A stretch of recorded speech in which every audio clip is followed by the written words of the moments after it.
Hello everyone, তোমরা সবাই কেমন আছো? আশা করি খুব ভালো আছো, আর আমিও অনেক ভালো আছি।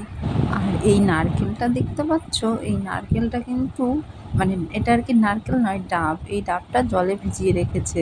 জানি না ভিজিয়ে রাখলে কি হয়, তবু কিন্তু জানো লাস্টে গিয়ে কি হয়েছে, এই ডাবের মধ্যে একটুও জল নেই সারাদিন ভিজিয়ে রাখার পরে। তা যখন কাটে আমার এত হাসি পাচ্ছিল, সারাদিন এত পরিশ্রমের পরেও লাস্টে গিয়ে দেখি একটুও জল নেই। আর এইদিকে আমি দেখো এক গাদা জামা কাপড় সব বের করে নিয়েছি, কারণ কি মেয়ের পরীক্ষা চলছে স্কুলে।